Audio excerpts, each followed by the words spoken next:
सबसे पहले इस बात को समझिए कि शिकंजा कसना, रूल्स बनाना, नियम बनाना, ये सब सरकार का काम है, सरकार की जिम्मेदारी, करना चाहिए, हम इसका समर्थन करते हैं। लेकिन आपने कहा कि बहुजनों के, बहुजन तो दिलीप मंडल भी है, दिलीप मंडल ही नाम है ना, दिलीप मंडल, उसका तो ट्विटर नहीं बंद हो रहा, वो भी तो बहुजन है। ठीक है, मसला ये है कि सरकार की पॉलिसियों पर यस यस यस अगर आप कर रहे हैं, सरकार चाहती है कि लोग उलझे रहें, लड़ते रहें, झगड़ते रहें, आपस में गरियाते रहें, भिड़े रहें, हमारी तरफ ध्यान ना आए। तो अगर उस टाइप में आपका कंटेंट है तो आप पर रोका नहीं जाएगा, आप हिंदू मुसलमान चलाइए, आपका नहीं रोका जाएगा, ठीक है।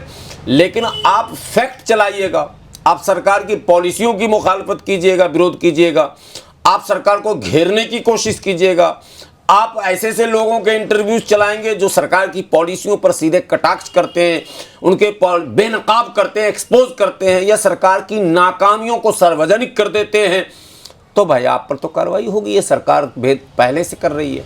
मथुरा में एक घटना घटी, फरसा बाबा वाला, आपको याद है ना, दक्ष चौधरी तमाम लोग पहुंचे, पत्थरबाजी हुई पुलिस पर, जमकर पुलिस की गाड़ियों पर हमले हुए, पुलिस पर हमले हुए, सब कुछ हुआ, लोग पकड़े गए और छोड़ दिए गए। पहले तो कुछ लोग थाने से ही छोड़ दिए गए, बाकी लोगों को कोर्ट से एक दिन में, वहां भी तो जज ही है, वहां भी संविधान है, संविधान वहां भी है ना, वो जज भी वही कानून पढ़ के आए, क्यों छोड़ दिया। यही काम अगर कोई दूसरा करता है, एक नैरेटिव है बात, मियां को नहीं छोड़ना। अगर ये पत्थरबाज मुसलमान होता तो पहले तो टीवी पर चलता कि मुसलमान होता ही है पत्थरबाज, इस्लाम ने ही इनको सिखाया, कुरान में भी पत्थर है, हदीस में भी पत्थर है, पत्थर ही पत्थर, पत्थर ही पत्थर हो जाता पूरा टीवी चैनल, ट्रक का ट्रक पत्थर हो जाता। ये सरकार चाहती है, ठीक है, ताकि दिमाग में कोई दूसरी बात ना आ जाए, पूरे दिमाग में पत्थर आ जाए कि बस मुसलमान पत्थर, इस्लाम, कुरान, बस में। तो चूंकि वहां अगर आप उसको मीडिया ट्रायल करते, दक्ष चौधरी और उसकी टीम को फरसा बाबा के एक्सीडेंट के बाद, तो वहां तो हिंदुत्व आ जाता कटघरे में, इसलिए उसको छोड़ो। अभी वो रमजान में गंगा अफ्तारी वाला आपने देखा होगा, और अभी 3 दिनों पहले जो त्यौहार रामनवमी था, उसी गंगा में बियर पी के फेंकने का, ये गंगा वाराणसी में भी।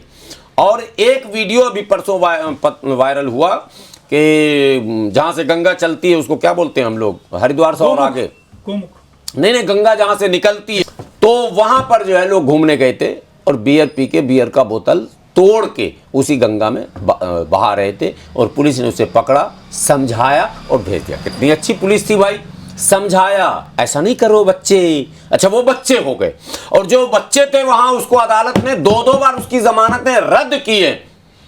तो ये एक मसला है, अदालत भी सरकार के प्रेशर के सिस्टम पर चलती है। SIR में आप देख लो अदालत क्या कर रही है, इतने दिनों में तमाम राज्यों में आपत्तियां दर्ज कराई गई, मुर्दा लोग घोषित जिंदा आए, राहुल गांधी ने परेड कराया, विपक्ष का नेता राहुल गांधी, वो मुर्दे जिनको घोषित किए गए थे SIR में, उनको जिंदा लाके यहां परेड कराया। आपने देखा वो वीडियो, नहीं देखा?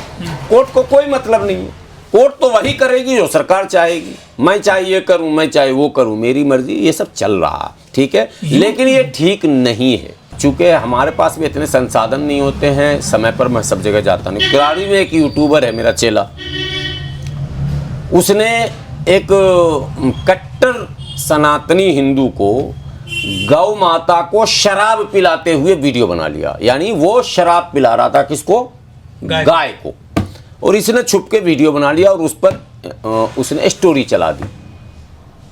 आपको हैरानी होगी कि SHO ने उस यूट्यूबर को थाने में बुला के और कहा कि तेरे ऊपर मुकदमा करूंगा, तूने ये खबर क्यों चलाई। अरे भाई, मुकदमा तो उस पर होना चाहिए जो गाय को शराब पिला रहा था, लेकिन मुकदमा किस पर किया जा रहा, जिसने उस वीडियो को सार्वजनिक किया। आप खेल समझ गए?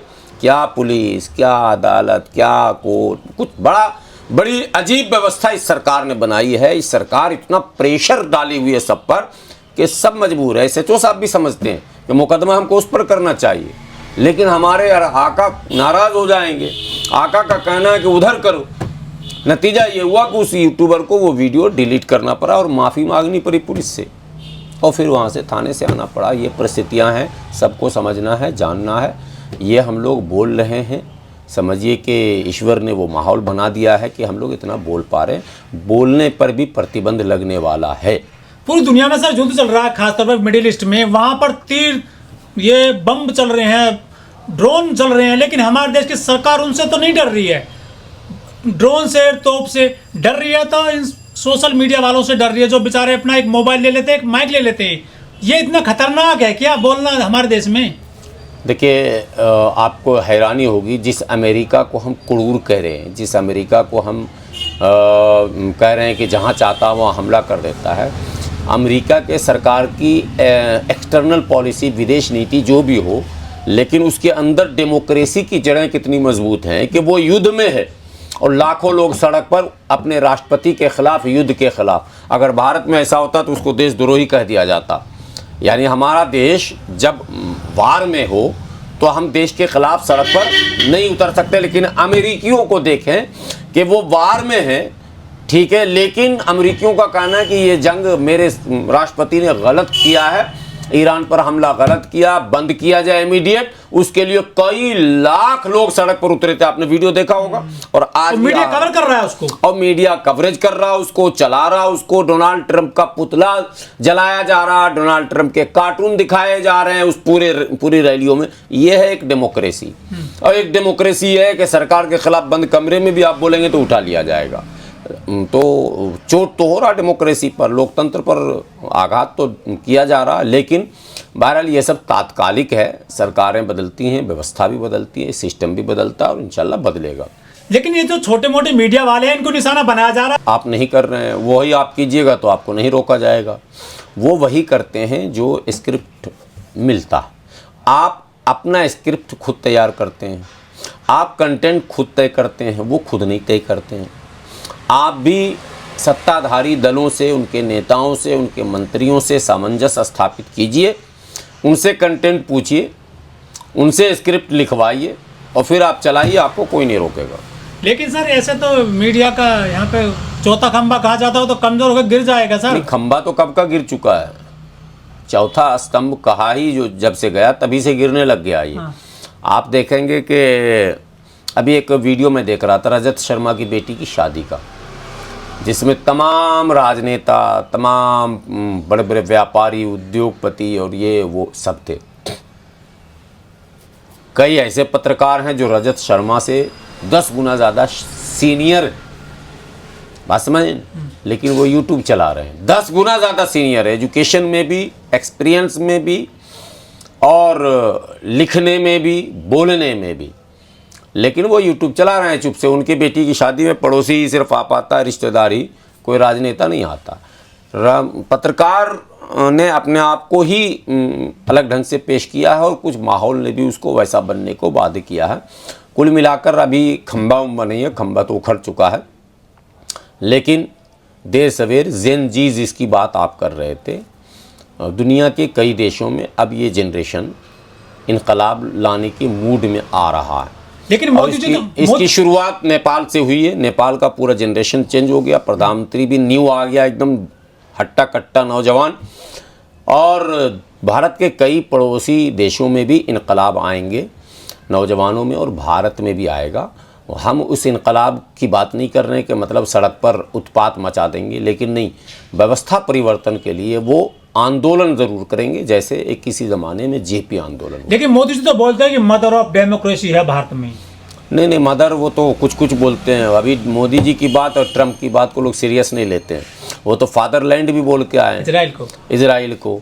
अब उस पर सारे लोग आपत्ति कर रहे हैं कि भाई हम फादर तो किसी को मान नहीं सकते, मेरा बाप कैसे हो जाएगा इजराइल? हम तो बहुतों के बाप हैं, बापों के बाप हैं। हमारा तो इतिहास इजराइल का तो कोई इतिहास ही नहीं। इजराइल तो 1948 के बाद अस्तित्व में ही आया, मदरलैंड यहाँ है ना। उससे भारत तो चाहे सरकारें किसी की रही हो, सत्ता पर कोई भी हो, तुगलक हो, ऐबन हो, बलबन हो, खिलजी हो, उससे मतलब नहीं, अंग्रेज हो और उससे भी पहले। लेकिन भारत का एक अपना इतिहास बहुत पुराना, कई लाखों साल पुराना। और आप जाके पिद्दी न पिद्दी का शेर हुआ, ठीक है, उसको आप फादरलैंड कह रहे हैं, तो मनोबल आपने बढ़ाया तो आपके बयान को कोई गंभीरता से नहीं लेता।